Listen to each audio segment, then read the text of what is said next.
Muy gentil auditorio, les saluda el padre Jorge Alfonso Román del Real para servir a Dios y a ustedes en lo que gusten y manden, siempre y cuando ni yo les guste ni ustedes se manden. Me da muchísimo gusto formar parte de esta nueva programación en FM, frecuencia modulada, y siento el honor muy grande de poder acompañarlos durante todas las semanas, cada semana. Y un saludo desde la nevada Mammoth Lakes, California. Ha estado nevando desde el sábado y todavía no se quita la nieve. Tormenta constante, tenemos 2,5 metros de nieve. Pero toda esa nieve no es impedimento para que haya el calor de hogar y que el amor de Dios llegue a cada uno de ustedes. Hoy, 5 de febrero, estamos celebrando el aniversario de la Constitución mexicana. Bueno, pero también estamos celebrando un evento muy importante para los mexicanos. Resulta que el día de hoy estamos celebrando al primer santo canonizado de México. No se trata de Juan Diego, no. Se trata de un jovencito nacido en la Ciudad de México que era tremendo.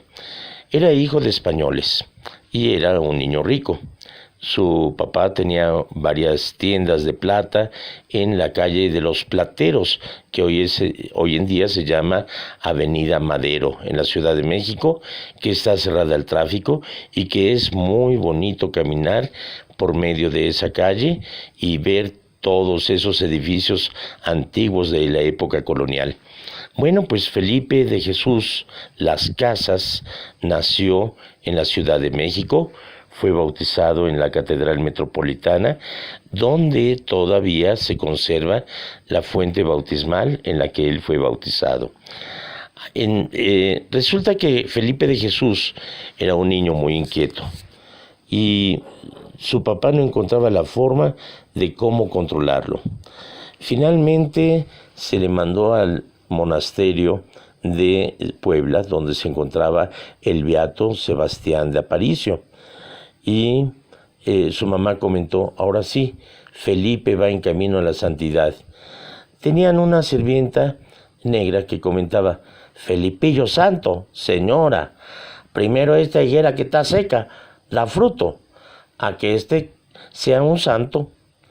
Sin embargo, Felipe de Jesús no sintió que su llamado a la santidad era por ese camino. Es más, no soportó la vida conventual y decidió escaparse. Su papá no le quedó otro remedio más que ponerlo a trabajar en una platería. Sin embargo, eso no impedía que él viviera la vida loca, siendo joven, adinerado y guapo, pues entonces no le interesaba en absoluto pensar en una vida de santidad o en una vida de trabajo. Su papá, realmente harto de su mal comportamiento, decidió mandarlo a las Filipinas y poner una tienda de plata ahí. Siendo joven, guapo y adinerado en Filipinas, pues se vio, como decimos los mexicanos, como chino libre. Y entonces se dedicó a darle vuelo a las hilachas, como decimos los mexicanos, es decir, a vivir la vida loca.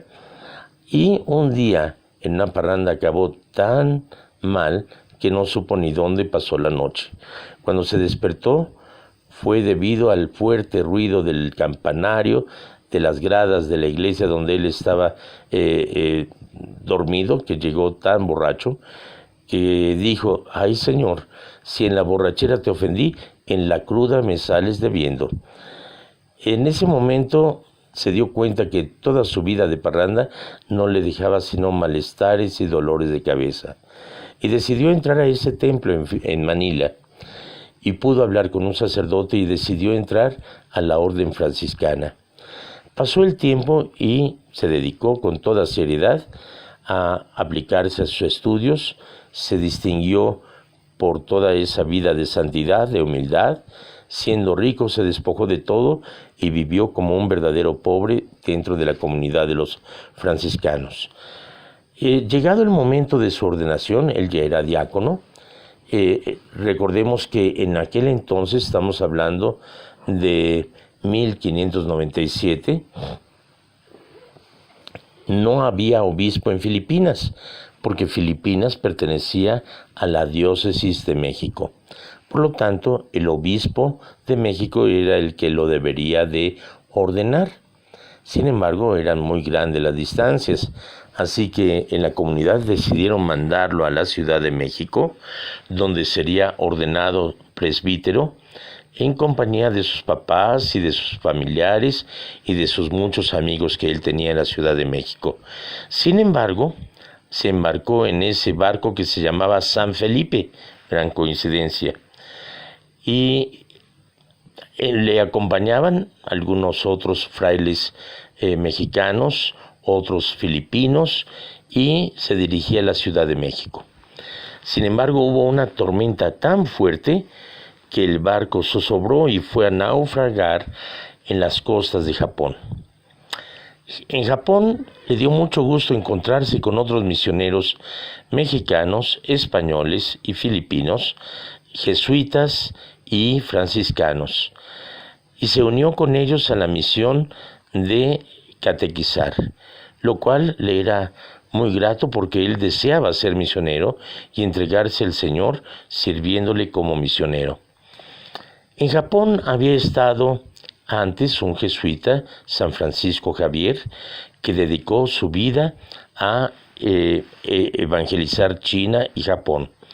Cuando Francisco Javier dejó Japón, había 2,000 cristianos bautizados, japoneses que habían abrazado la fe católica.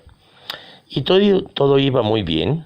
Ya por esas fechas había una gran tolerancia y buena voluntad con todos los cristianos. Llegó a haber 150,000 cristianos allí en Japón. Hay una película que es muy fuerte, no se la recomiendo realmente, pero ya que no se la estoy recomendando, la van a ver, ¿verdad? Se llama El Silencio. Iba a decir los gringos, pero luego se me ofenden. Los que somos de este país le llamamos The Silence. Es una película reciente, fue nominada para el Oscar hace unos 2 o 3 años. Es una película tremenda donde presenta los conflictos precisamente del martirio de tantos japoneses que abrazaron la fe cristiana.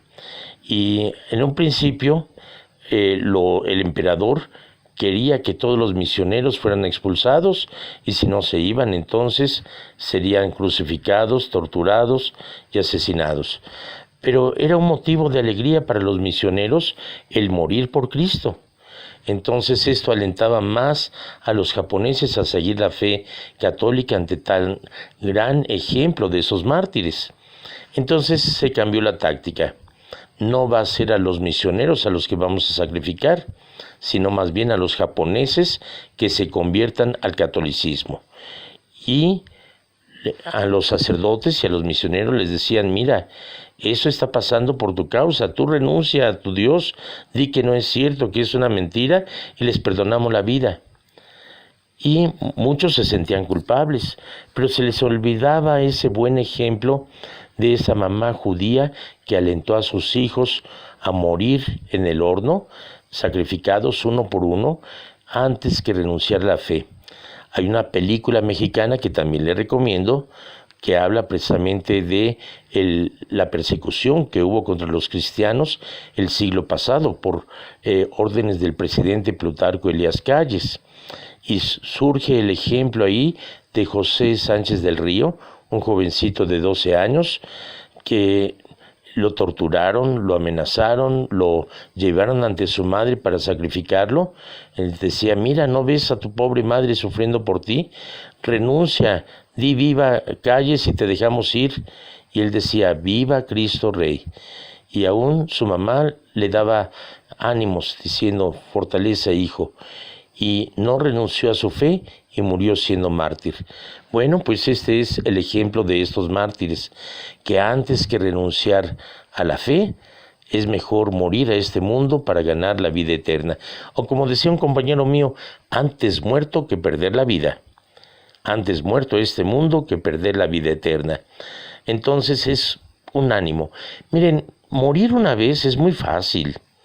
Cualquiera en un momento de valor dice viva México, o viva mi patria, o viva lo que sea, y podemos dar la vida por alguien, es una forma heroica, pero lo importante es morir cada día a nosotros mismos, a nuestros egoísmos, a nuestra comodidad, a aquello que nos conviene, a nuestros vicios, y nacer, dar la vida en favor de los demás. ¿Cómo?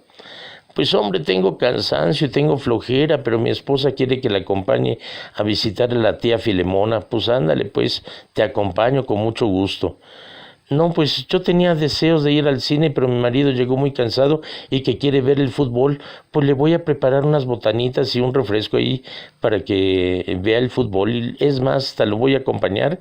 Y aunque no sé nada del fútbol, pero pues le voy a echar porras a la América, o al Guadalajara, o al Cruz Azul, o al partido que prefiere el marido. Acompáñalo, eso es una forma de morir a ti misma para resucitar, para dar la vida en favor de los demás. Uy, tú tenías planeado ir con tus amigos, pero tu familia quiere que juntos vayan a visitar a la tía Filemona. Pues ni modo, amigos vas a tener siempre, pero tus papás, disfrútalos, muere a ti mismo y da la vida por los demás.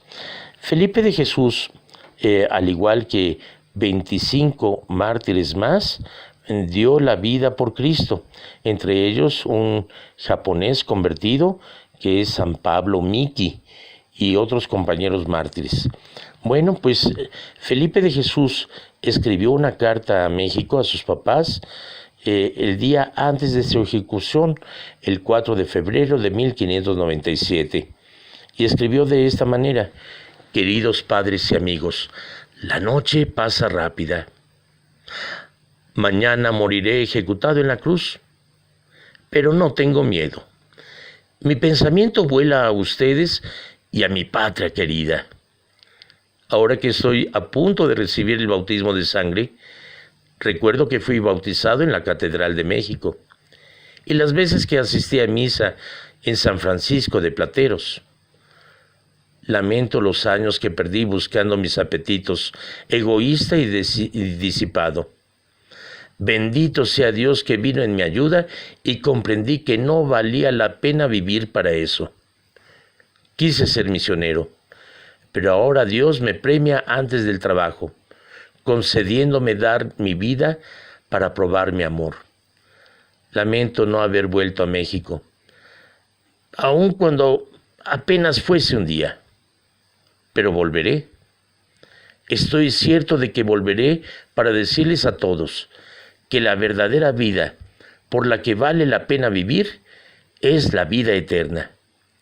Paz y bien, Fray Felipe de Jesús. Felipe de Jesús, al día siguiente, 5 de febrero, fue crucificado junto con otros compañeros.